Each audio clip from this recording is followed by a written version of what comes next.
All right, we are live for a Friday edition of the Mike and Mario Show. Excited to be back and looking forward to wrapping up this past week's highlights as well as talking about what is to come in the future. But before I do that, Mario, how are you doing, my friend?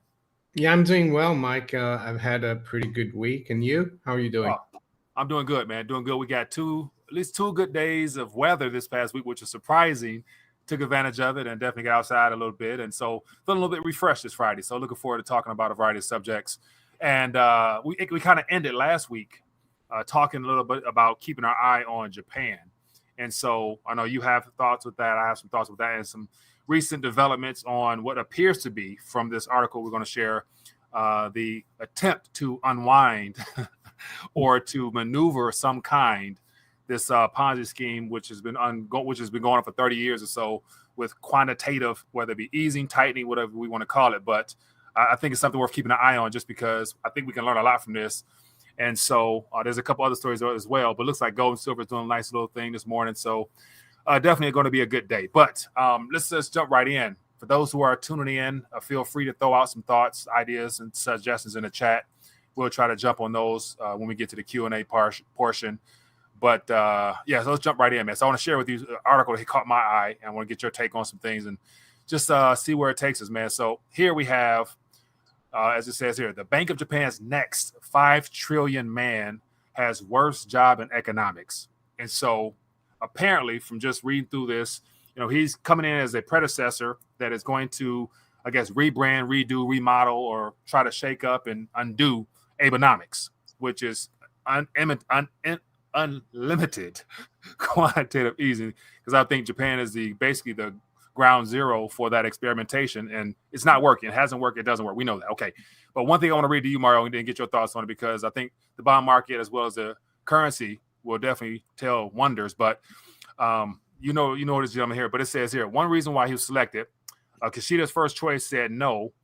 And then it says, the deputy of Japan would never knew better than to take a gig requiring him to unwind roughly 23 years of quantitative easing and reducing a $5 trillion balance sheet, the size of Japan's economy, without crashing it. So the new guy in charge, that's his task, to basically do all that without crashing the global economy. And of course, he will not be able to pull it off. But in your opinion, what will this do to confidence in the debt market, not only in Japan, but also globally, if anything? Well, first of all, I don't think you'll be able to unwind all that $5 trillion.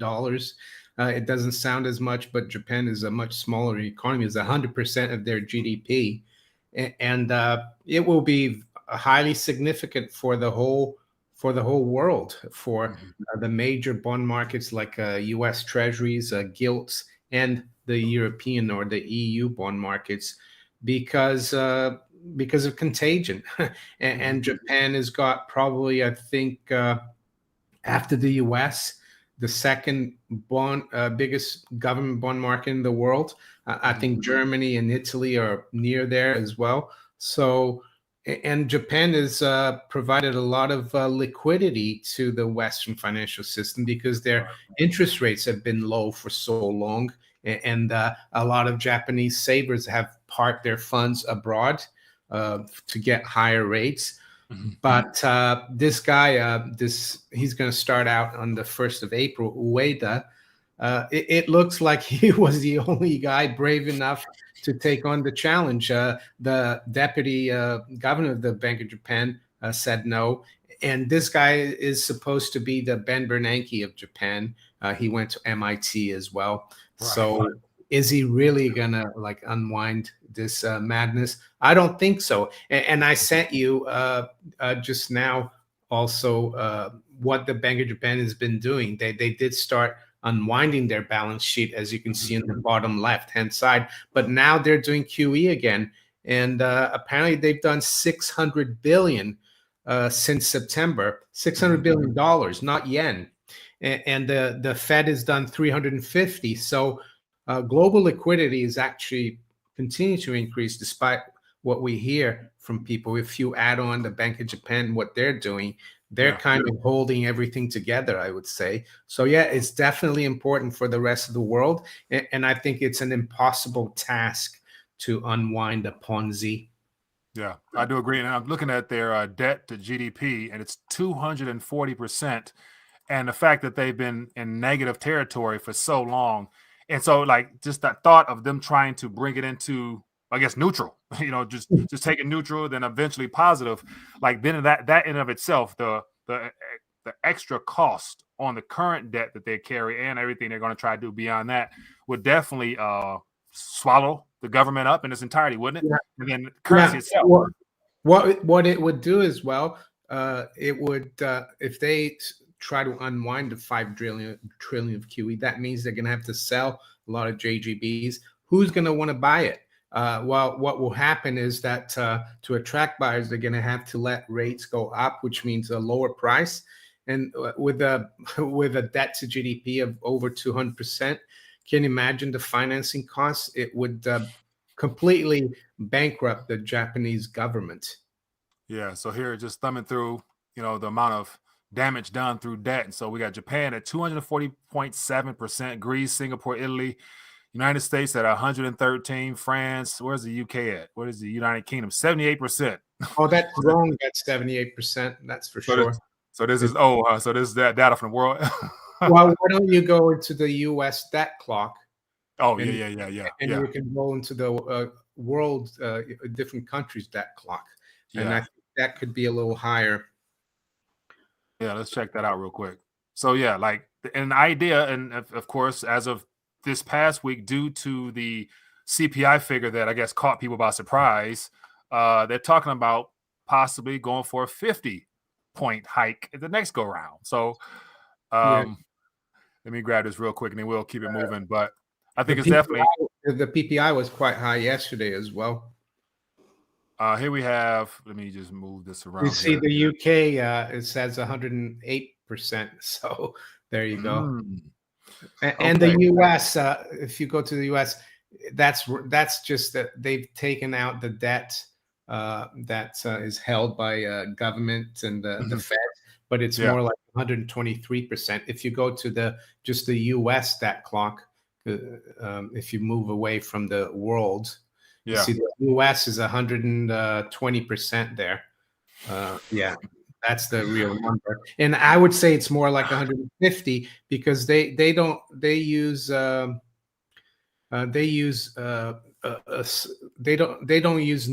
GDP to calculate the debt to GDP. They use the real GDP, which takes away the inflation. So nominal GDP, they use the nominal GDP, which looks a lot bigger. It includes the inflation of the currency. So that 120% is more like 150 if you use real GDP in the US. So I would say all these debt figures are a lot bigger. The Japanese, it's as big as it is. Yeah, and this debt, the debt clock for them said almost 300%. So, could you imagine running a deficit in your personal finances? Like, literally living off credit cards, trying to just pay the bare minimum principal without touching. I mean, that's like having, let's say you earn $100,000 a year, your household, and you've got $300,000 in debt. Not that's crazy. Yeah. Oh my goodness. But anyway, so the whole point in this situation about Japan is that, I think it's very interesting that their narrative is that they're going to try to unwind. And it's just interesting how all the central banks around the world are coordinating this narrative of the need to dial back, basically remove the punch bowl. And to me, it's strategically been done. I think that by them all getting on sync, all the major banks are now in sync with the narrative of wanting to tighten, and have some type of landing. But yet in reality, I think we're all fighting against, that crash and burn scenario. And of course, the people who will be caught in the middle, the casualties of this monetary experiment will be the holders of their fiat currencies, because ultimately that's how they're able to manipulate, of course, through the interest rates or whatever. But ultimately, that's why, gold and silver, of course, can never stop telling people that, take matters in your own hands, get something real and physical that you can hold and feel, just so that you can assure yourself against the malfeasance of these fraudulent, criminal, monetary. I'll stop at that. Well, they're pretending that they're doing something about it, Mhm. and they're not, because in the U.S., for example, I would say CPI is a lot more than 6.4%. I've heard that they've changed the way they calculate CPI from from January 2023. What they've done is they narrowed the time. Instead of a 2-year moving average, it's a 1-year moving average. They're going to do everything to tinker with the CPI lower, but that's still not working. And I sent you, I think, something about consumer spending rising over $1 trillion in the Yeah. U.S. Yeah. But so why is consumer spending still going through the roof if the Fed is tightening? Well, because the Fed is not tightening enough. If you look at the real rate of CPI, as per John Williams of Shadow Stats, it's more like 13-15%. With the Fed rate at 4.6 or whatever it is, the effective rate, you're getting paid to borrow money. So yes, like you said, fiat currency. They're doing what they're doing is they're writing off the debt with inflation, and at the same time, telling people that they're not. It's just the way it is. And then that's just the central bank. So that's just the chairman of the bank saying that we're going to fight this, we're going to do this, we're going to do that. Of course, all just a narrative. But then on the fiscal side, we got the government, Biden talking about economy strong and everything is better. And I even saw yesterday, I didn't verify, but it was across the screen. Biden talks about the blue collar work act or something like that. Another bill, another piece of legislation designed to borrow. And then they're going to say they're going to inject it. Yeah, let me actually go ahead. You guys want to say? Well, if the economy is doing so well, why does the government need to keep spending? Why do they have to come out with that omnibus bill at the end of last year, $1.75 trillion? It's all it's all because of government spending and consumer spending. I was reading an article as well about the European natural gas prices, that they've fallen a lot, and I think I sent you that. But what the article says is that the economy is going to be doing better, and guess what they say the reason for it is? Well, because consumers are going to be spending more and the governments are spending more. So that's how the Keynesians look at economic health. More government spending and more consumer debt-driven consumer spending. It's just not sustainable. Yeah, there was an article. I'm trying to find it real quick. So it was, I think, Wall Street Journal, and it said the best way to save money is to skip breakfast. Oh yeah, I saw that. Yeah, and, I tweeted out that was their Marie Antoinette moment. Yeah. The best way to fight inflation and to cut down on costs is skip breakfast, because it's the most expensive meal of the day.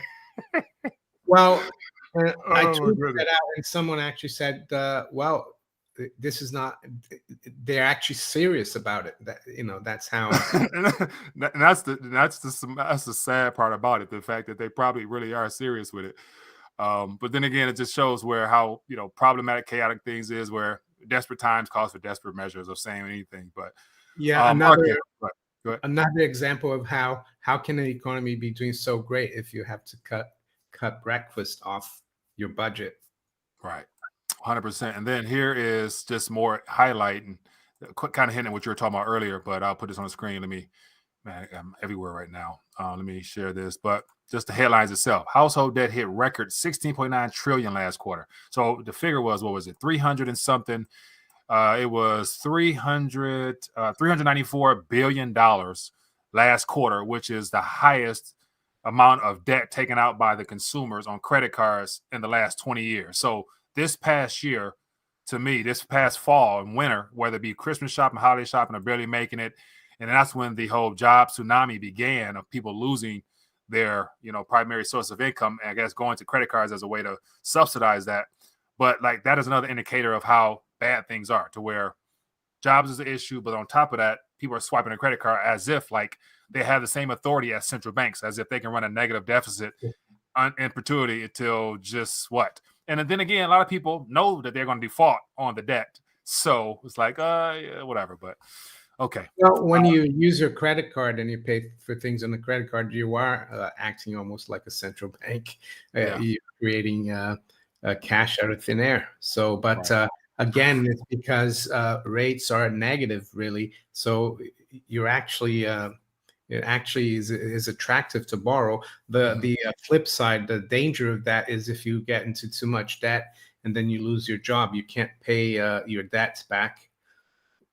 Yeah, and I think a lot of people, like, so I even seen articles talking about how a lot of banks, commercial banks, are starting to dial back and be more restrictive on who and how they let people borrow by basically cutting off the credit card, because people realizing that credit card has become a primary source of, I guess, I can't even say income, but it's being used as a source of income. And here's that article, the comment you mentioned earlier, referring to the things of that nature. So, oh yeah, that's right. All right, so I want to get your thoughts on a couple more things here. I sent you an article, and I'll just skip around a little bit, but here's something that I thought was interesting. Russia to roll out a CBDC pilot with real consumers in April. And so outside of the narrative being painted about Russia being this, Ukraine, this and that, all countries are still full steam ahead working towards rebranding their current monetary and financial networks with this CBDC. And so even though a lot of people like to paint Russia and Putin as being that guy who's disrupting things, the BRICS that they're going to de-dollar. I mean, okay, but they're still working towards the same thing the West is in reference to rebranding their currency. So they're doing it strategically together and giving us a bunch of smokescreen mirror stuff of like how they're going to unwind these things because of the conflicts in the West. But anyway, what are your thoughts on this? Does this surprise you at all? No. I mean, it's not.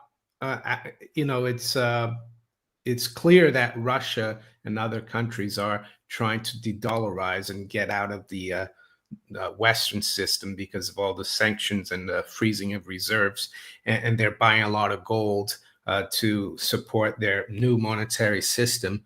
But it doesn't mean that they will be like a sound money country for their domestic, for their plebs, so to speak.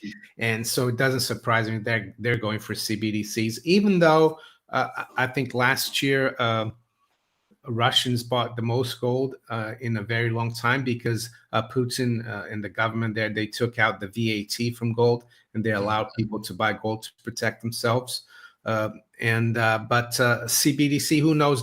I think there was a Russian economist, I forgot his name. They're working on a GoldBacked CBDC, so who knows? Yeah. But I personally would love to have no government involved in currencies or money, right. The free market way. But yes, I'm not surprised they're working on CBDCs, but notice that it's just a pilot thing.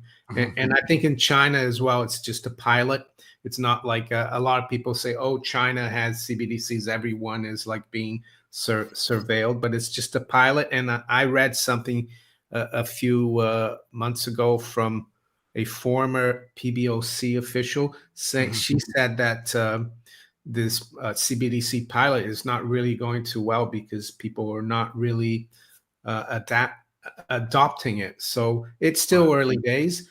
Here in the UK, the Bank of England and the Treasury, they've come out with like a consultation paper. I spoke about it in a video last week. Yes, they're all pushing for it. Yeah, and that's just for retail use, for everyday person, and however they're going to maneuver to where they're going to either interconnect it with their current bank account or just merge it to where we won't even know how it takes place on the back end. And that's where I think outside of that, like the gold-backed narrative that also is out there. Here's an article. It says Russia's Sberbank launches gold-backed crypto assets on its blockchain. So they are finding ways to use this technology to incorporate gold into it, but it won't not be for the retail user. That's the problem. I believe it's going to be more so for interbanking internationally as a part of that BRICS payment network, yada, yada, yada, in the future. But what are you thinking? Well, Sberbank, I think, is the biggest bank in Russia. Yeah, it looks really interesting. Gold-backed crypto asset on its blockchain. What would be really good for Sberbank is that I would be able to go into one of their branches and say, I want my ounce of gold, but I Mhm. doubt they'll do that, Right, because that's what gives the system a discipline, that you're able to redeem the gold. right. Uh, Once they or convert once they stop convertibility, then you can't trust it, even if they say it's gold backed. You need to have convertibility and allow people to convert it at a fixed rate, I would say, as well. Yeah, and I think a lot of the events unfolding, and we touched on a little bit last week, but it's escalated even more. The situation in Nigeria, and so I've seen some articles, and I actually watched a very detailed news outlet from Nigeria, on, of course, on YouTube. But they were just talking about how there's four major, like basically protests in four major cities. Not hasn't hit Lagos yet, but they got people going in the banks, they stripping off their clothes, like demanding that they get their money. And so literally an intended cash scarcity created on the narrative of we're going to replace those old notes with these new ones, while all along them encouraging people, just, hey, save yourself the headache, just use the e-naira, just use your phone. Like, it's you can get access to everything you need. Like, so it's a major pushback, and a lot of people are not going for it. And so that type of things is going to happen in the lesser developed countries, just because they can probably get away with it. And so I think in the developed countries like US, UK, Russia, they're going to try to work these pilots, while also we got so much chaos going on here, Mario. I'm sure you heard about the train derailments. The water system now is in danger. Okay, so all that stuff. So it's so all that stuff is still in play. It's just one of many other things that they're trying to unwind at the same time. Yeah, So there's it's also the CFTC.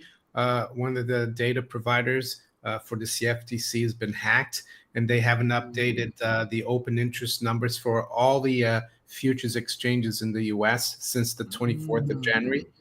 And I spoke about that this morning in my video. And yeah, do you remember we covered, I think, last year, a cyber polygon and Klaus Schwab's yeah. cyber pandemic? That could be another thing that could disrupt things. You've got also the situation with China and Taiwan. I think it was the first time in 20 years that a U.S. military official visited Taiwan. So, yeah, and it's huge. Taiwan is very important for semiconductors. And Yeah, so we're gonna see more disruptions, and that's why I'm noticing that none of these are coincidences. Like we had a fire. What was it? It was a fire at a plastic plant down in, I think, Florida. So just all this, yeah. So this is what's happening, in the U.S. And of course, I'm assuming it's happening in the UK as well. Are you guys having a lot of, anomalies that is just, hard to describe over there, or what? How's that strike situation going as well?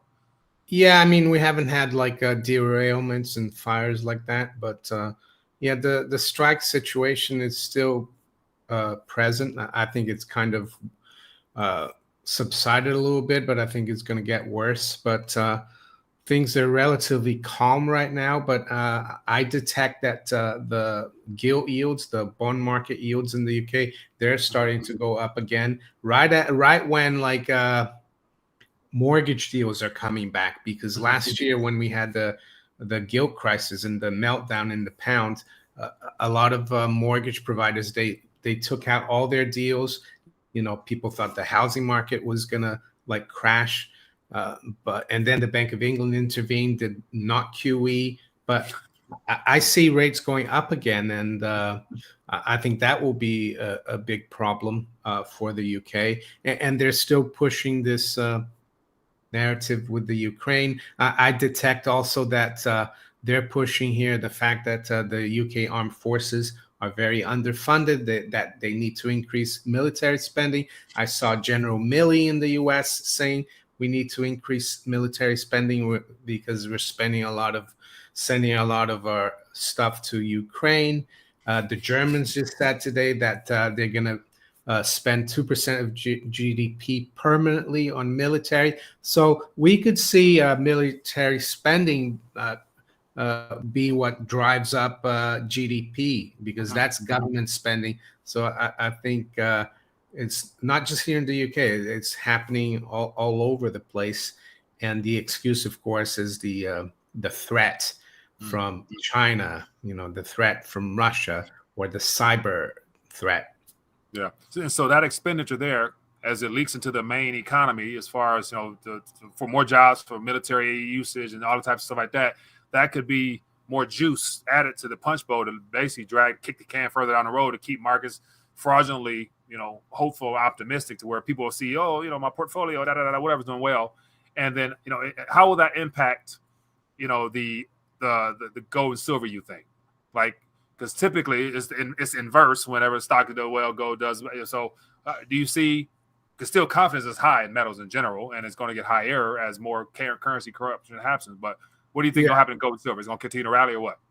Well, yeah, I've sent you an article here. It's an interview with John Paulson. I don't know if you've got it. I can let me pull it up here. I got it. Yeah, I mean, we can go over that, because he thinks he's a guy who made billions during the subprime crisis in 2008, and now he says you have to own gold. So because the West is going to keep inflating, and government spending and deficit spending for the military is very inflationary, especially if you start a war. So if you scroll, let me zoom on. Yeah, if you here you see the other a bit further. Scroll up a little more. Down. There you go. It says there, in the middle of the next paragraph, that points to the immediate long-term depreciation of the dollar versus other currencies. The amount of money printing the U.S. central bank has done in order to stimulate the economy has also caused doubt. A lot of our growth is based on fiscal spending that has to be financed by Fed buying the debt. So, and he goes at the end of that paragraph, gold will go up and the dollar will go down. So you'd be better off keeping your investment reserves in gold at this point. So yeah, this is a guy who made billions from the subprime crisis. He's saying you need to have gold, and I agree with him. He knows a little something about how to take advantage of opportunities at the government's expense. So, and as we're sitting here, we're seeing a little bit of a bid upward. What came out today? What happened? What happened recently that caused this pump up? You think? Well, actually, this morning here in London, when we're 5 hours ahead of the US, gold watch actually got hit hard, and we made a new low at 1818. Yeah, but now it's come back. I haven't seen any news or anything. There hasn't been any data come out. Maybe it's just oversold, and we've dropped quite a bit in the last since the beginning of the month after the Fed meeting. Actually, after the Fed meeting, gold went up to like 1960, but then turned around, and we've been going down ever since. I think technically, if you look at where gold ended last year, it ended around 1825. So maybe this is like technically a good move. We come back to retest last year's close, and we've bounced off it. But again, I think this is the time when, if you have some extra fiat, that you go out and you try to buy some gold if you can, or some silver if you can afford it. This week, I bought a 1 ounce gold Britannia. I mean, only one, but I had to spend almost 1,600 pounds. Yeah. But I bought it like a couple of days ago when gold was going down quite quickly in pounds. And and that's what people need to understand. You should try to exchange your fiat when sentiment is bad, not when it's like making new short-term highs. And try to do that. Well, I was lucky I had a little bit extra to get some of it anyway. Yeah, psychology is something else, ain't it? It's not until you see all green, like, oh man, let me go ahead and get a part of this. And it was red, you're like, nah, I'm a hold. Yeah, psychology drives markets. But okay, let's get to some Q&A real quick. We're about 30 minutes or so. All right, let's open up a little bit, Mario. Let's get some questions and see what I see. Yeah, Chris Conman has something. Let me get that question here. What do we have?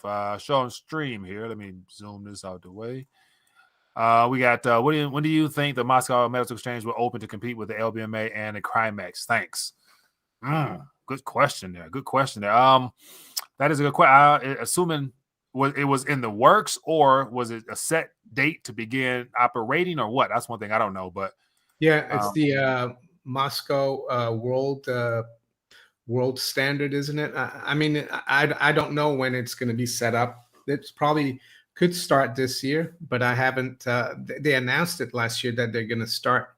But what I think is happening in Russia, they're already selling a lot of their mining production to China directly, because they can't. They used to be able to sell it to the LBMA, but the LBMA they stripped these Russian refiners off the LBMA, so they have to sell it to China. So all that means is there's going to be less gold in London, and that's another backfiring of these sanctions against Russia. Is just going to hurt the West even more. But I'm sorry, Chris, I don't know exactly when they're going to start. Trading. I think so this is just my suspicion, between now and August, when the BRICS have their official meeting to, basically bring in some new members, and the narrative of them off, mention about their new payment system or something like that. I think we're going to see a lot of interesting stories unfold in a not so positive way, because I think possibly after August heading to fall, if the BRICS do come through with that threat or promise that they're going to work on their own currency amongst themselves, I'd imagine for sure that Moscow, as well as the Shanghai Gold Exchange, as well as India's new gold exchange as well, will all somehow benefit from that announcement. So before the end of this year, Chris, I'm sure you're going to hear more about that, and it's going to be shown in the price. There's a link here. The story is too long, but I'll send it to you. You might want to put it in the live chat. Let me send it to you as a private. This was from last year, and they're talking about that. Okay. So maybe Chris might be able to read that. All right, I'll put it up, and then I'll put it in the chat as well. So feel free to ask some questions if you guys have any. What else you see out there, Mario? Name of the game of control. I'm trying to find this. So I'll put that article. Yeah. So I'll just put the article in the chat if you guys want to read more about that. Yeah. All right, let me see here. What else the questions we got here? The Digital Queen. What's happening? I'm curious, just because I don't get a chance to dive into it. How's I guess the King doing? How's the King doing? I think he's alive. Am I? Well, no, I don't know really. I don't really follow. I just know that there's going to be his coronation is going to be, I think, in May 6th. But apart from that, I haven't heard much. The coins they're like mincing coins with him on the back on with his head already, but apart from that, not much. There's of course all that Meghan and Harry distraction that I don't know much about. My wife follows that a bit more than I do. I know. I saw also they're going to have some bank holidays. In May. I think I saw something about it was a couple billion will be lost in when everything shuts down. Like, so basically, like, that shutdown is going to cause a little bit of a problem for businesses and everything between. But I think there will be people who have street parties for the coronation. I'm not sure I'll be participating. Here's another question here. It says, question: how do you put your investments in gold when they are in the traditional swap stocks? Wow. First, you have to liquidate your holdings of Schwab stocks. I assume Schwab is the broker you have your investments with. You have to sell your investments and then take the cash and you go to a bullion dealer and you buy real gold. you can't really buy a real gold through a stockbroker. Right. Claims on nothing. Here's MW says India, South America, and many Asians will buy it. The West days are numbered. BRICS has a long list of countries that are getting on board. Right. So speaking of which, Mario, look for some more questions. I saw an article. Low blood pressure has a question. If hyperinflation will destroy all debt, why not max all credit and get silver now? That's a good question. I would say we don't know when hyperinflation will kick off. Mm-hmm. And it could, this kind of scenario that we're under of inflation could keep going. And I wouldn't want to live with the burden of having that debt over my head while waiting on the world to reset. You never know what will happen until the hyperinflation kicks off. Your circumstances might deteriorate, financial circumstances, and you might have to sell your silver to pay off that debt. I'd rather just have no obligations to the bankers and buy the silver outright. I told you, I think last week, that I got a new iPhone, and instead of paying for it, right, which I could have, I put it on a 0% credit, which is okay because I'm not paying more over 24 months. And if worse push comes to shove, I can always pay it off. But I wouldn't be borrowing to buy silver nor gold. I think it defeats the purpose of getting out of the system. Right. And also, dollar cost averaging over time would definitely put you in a much better, healthier financial situation where you're not in debt to nobody. Because I personally, I'm not a big fan of debt, even though I know debt can be used, leverage to help you out if you use it correctly. But I think just for me personally, to do it with that mindset, to me, is just, that doesn't set well with my spirit. So I couldn't. That's why I never preach it or do it, but some people do. So LBP, I know you. What else we got out here? He commented the other day in one of my videos about that as well. About run up the credit card. Yeah. I mean, that's a model that people are using. So we're seeing, we just showed an article saying that, the households are in debt like never before. They run up the credit cards, all right, but they're doing it just to maintain. And I wonder how many people are still buying stuff for fun. That's what the powers that be want you to do, because if you stop borrowing, the system just implodes. Yeah. Let me see. I don't see any more questions out here. Don't pay back if you can't. What can they do? Oh, okay. Well, I guess I just don't like being beholden to financing companies, but some people are good at it. I don't know if you remember J. Snip 4. He got out of his mortgage after the 2008 crisis, but you have to go through a lot of hassle. Yeah. Gold and silver doesn't make you rich. It restores your purchasing power. 100%, Lawrence. Yeah, I agree with that. But it can also, in times of crisis and the currency collapse, it could actually be of great advantage, because when the currency is destroyed, that's the only money standing, gold and silver, and you might be able to buy a lot of assets that you might not have been able to when the system was quite steady. But I agree with them. Gold and silver are, you should hold them not to make you rich, but to protect what you've produced already. Right. So just piggyback on that, gold and silver are great wealth preservation tools, but they're also great forms of liquidity after stuff hits the fan, because then you'll have something to be able to go out into the real world, and globally you'll be able to put it to work for you somehow, some way. So it is the best form of liquidity. That's why central banks themselves are getting their weight up to protect themselves from their own malfeasance. Yeah. What else we got? The other thing I was going to say about that and stuff, I don't know if I said it, but I think peace of mind is a really good thing to have. And that's why I try to steer away from debt. Yeah. And I think that can't be preached enough. Like having that peace that you have no debt over your head, even biblically speaking. You know what I'm saying? Like having debt in of itself is not, God's best for you. He wants you to be the lender, not the borrower. MW351, live and learn. There are rumors states saying UFOs invasion may happen. Who knows? Too many distractions. Yeah, that's the alien invasion, isn't it? Yeah. I mean, I saw a meme saying that the aliens killed all our leaders, and then they came to Earth, and I think someone said to them, "Oh, welcome," and they said, aren't you worried? No, I said, I'm glad you guys are here. They got rid of our leaders. Yeah. Apparently, Lake Huron is not far from it. I guess they shot something down over the weekend, but they never recovered nothing. So it's like, I think there was three extraterrestrial or unidentified objects that were shot down on top of a balloon within a week, and it's gone now. It's no longer a headline story. So, oh my goodness. Anyway, well, we have 40 minutes, Mario. I say we get ready to dial it back. I don't see many questions.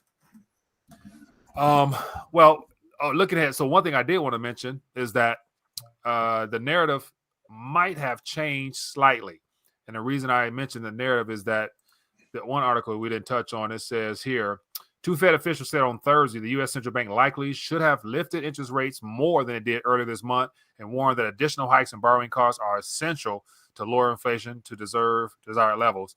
And then there was another one here talking about half a point hike rather than an anticipated quarter point. So based upon the figures that came out, that is not what they say they want. Do you see a half a point coming up in next month or what? Yeah, I haven't looked at the futures market. They usually predict where that it would be. I mean, it's possible the CPI was a little higher than expected, PPI as well yesterday. So the Fed must be concerned. But at the same time, I don't think the economy is doing as well. We saw the Philly Fed drop, really plummet to levels that we haven't seen since like the 2020 crisis and the 08 crisis. But they're they're having a tough time with inflation. I mean, the Central Bank of Brazil, they're the ones doing the right thing. They've got their base rate at 13.75%, and their CPI now is 5.5. So they've got, if the Fed did that, yeah, it would probably bring down inflation, but it would bring the whole system down because there's so much derivatives, leverage, not just the government debt, but look at consumers. They're still borrowing at record levels like we saw earlier in our live stream. Yeah. Well, we will find out. But in the meantime, take advantage of opportunities as they present themselves and definitely continue to get your weight up, my good people. All right. Well, we are going to dial back. So as always, everybody, thanks for joining in. Hope you guys got a chance to get a good synopsis of what's happening and realize the importance of, as the debt bombs implode, you don't want to be the last one holding the bag. And instead, you want to have something real tangible that you can feel. So we all know what that is. But Mario, enjoy your weekend, my friend. Any last thoughts you want to leave us with? Well, let's see. What last I love thought? putting you on the spot.